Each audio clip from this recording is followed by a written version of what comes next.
In the late 18th, early 19th century, the Romantic Age emerges. And I think it's a beautiful thing that Christians ought to learn from. We ought to hearken ourselves back to in some ways, because the reason Romanticism exists, as it's defined by artists and art historians, many other historians as well, was kind of as this reactionary measure to push back against the Enlightenment period, which was wonderful. It gave us all sorts of things that we use every single day. It was a good time for industrialization. It's not all bad, but it seemed to often make everything kind of boiled down into easy to understand mathematical components, and it missed a little bit of the wonder that the world is supposed to have, especially for those of us who call ourselves Christians. You see, Romanticism was a profound cultural movement because it recentered the imagination and creativity.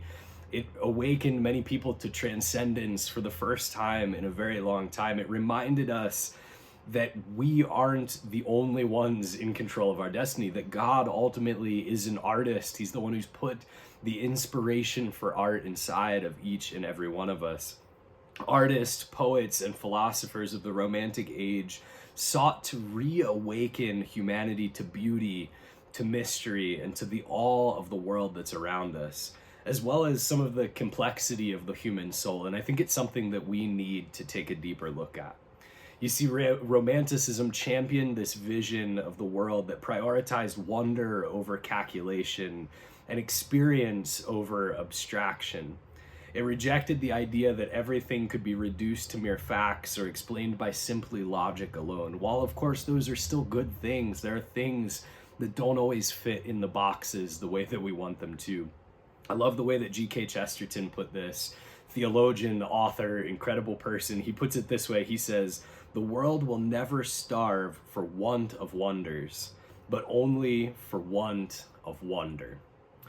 The Romantics sought to nourish the soul's hunger for beauty in a way that we were designed to fulfill in some ways, in a way that God put an innate desire for beauty inside of each and every one of us. This movement actually flourished throughout art and music and poetry, throughout literature for years because of figures like William Wordsworth Longfellow, like Samuel Taylor Coleridge, like people who celebrated the sublimity of nature and its power to evoke deep emotions in each and every one of us. Wordsworth famously wrote and described poetry as, quote, "the spontaneous overflow of powerful feelings." I think that indicates the depth that Romanticism tried to embody. It wasn't just about creating something, it was about creating something that drew us into a deeper understanding of who God has created us to be. See, the Romantic Age invited humanity to slow down, and it was a fast-paced time, much like the world we live in today, where it was easy to get caught up in the constant barrage of notifications, but it realized something deeper and more powerful was needed. In many ways, it was an anecdote to the dehumanizing effects of industrialization and a call to return to wonder, imagination, to the sacred beauty that permeates all of God's creation. Now we fast forward to present day, and this is where I think things become interesting for us as Christians today. We find ourselves living in a cultural moment that's marked by loss of wonder in many ways. I mourn that, but I think it's accurate for many of us. Technological progress has brought an unparalleled convenience to all of our lives. Efficiency has become one of the top priorities for every single last one of us, but it's often come at the cost of meaning, transcendence, of beauty. See, modernity has flattened our imaginations. It's reduced beauty to mere preference. Art has become simply entertainment, and truth has become personal opinion. It's difficult to remind ourselves as Christians that truth is truth when the world that we're surrounded by is so often fueled by simply just opinion. See, the rise of hyper-rationalism and secularism has created a culture that struggles to see beyond the material and the tangible that's in front of us. This cultural malaise that we find so many of us in is not just a philosophical problem, it's a spiritual one. See, Christians too have not been immune to this shift. We like things to be easy, to be taken care of quickly, to be formulaic if we can find a way to make it that way. But the gospel is clear that's not always how life works out. This is also a spiritual problem. Christians in many churches have adopted utilitarianism to replace wonder, and pragmatism has often stifled some of the best creativity. We've exchanged glory of beauty for what is relevant, what's become efficient for churches in marketing. In our efforts to be practical, we have sometimes lost the mystery and the majesty of the gospel, one of the things that makes it beautiful in the first place. And this isn't inconsequential, this is important. I love the way that theologian Hans Urs von Balthasar argued that beauty is not optional for the Christian life. He wrote this, he says, we no longer dare to believe in beauty, and we make of it a mere appearance in order the more easily to dispose of it.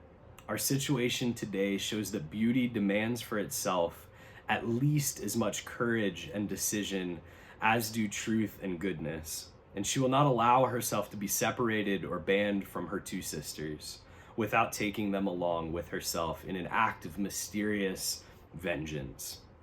In other words, where beauty is ignored, truth and goodness are soon to follow. The world we live in often feels devoid of truth, often feels like goodness is becoming something that's quickly going out of style. But the reality is we let beauty go a long time ago, and it's something that I think is a huge mistake in the church to overlook. It's time for Christians to rediscover a kind of cultural romanticism, a renewed commitment to beauty, to creativity, to the transcendent, to understanding who God is. This isn't a call to retreat into nostalgia, into times past where things were more beautiful. It's a call to create the beauty that God created us to continue creating.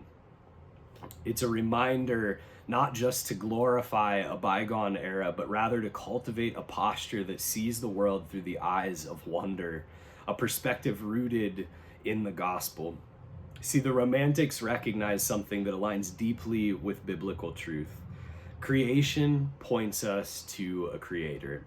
It's both something scientific as well as it is beautiful. It's both something tangible as much as it's something mystical and otherworldly, because both are parts of the nature of God. Psalm 19:1 reminds us, it says, the heavens declare the glory of God, and the expanse proclaims the work of his hands. So when we observe a star-studded sky, a breathtaking sunset, or an intricate design of a flower, we are confronted with beauty that whispers of God's divine creative nature. It's his artistry on display. To neglect beauty is to miss an invitation to worship. You see, this isn't something that's secondary. This is something that is vastly important and refreshing to the church, to the world that we live in today. If we could simply remember that this is who God has created us to be. So the question I think that brings up for many of us, that's brought up for many of us, is what does it look like for Christians to embrace a form of romanticism today? Not to repeat what's already been done, not to create art for the sake of creating art, but to actually truly understand God as divinely creative as he is. I think it begins with cultivating eyes that see beauty in the world around us. It requires us to slow down and to observe and celebrate the wonder of God's creation that surrounds us. It means creating art that reflects truth and goodness, music that stirs the soul, not just the pop Christian radio that we hear today, but music that actually means something. It means creating stories that echo the grand narrative of redemption. It means rejecting temptation to reduce life to efficiency and utility. And instead, it means embracing a vision of life that is rich, that's meaningful, and that's full of all. Practically, a couple things this might look like are supporting and participating in the arts of worship as a witness, being part of creating something that is bigger than just yourself. The second one might be creating spaces, whether in our homes, our churches, our communities, that reflect beauty and the transcendence of God's grace. It means reclaiming practices of contemplation and silence and wonder in a world that is far too fast-paced to be able to slow down, and far too distracted to be able to focus on what matters most. It might mean making poetry, writing, painting, composing, or telling a story to point to the ultimate beauty that's found in Christ. See, I think all of this boils down to something that I think we can learn from the Romantic age. It reminds us that being human, being a human being, is being more than simply just a mere machine for production.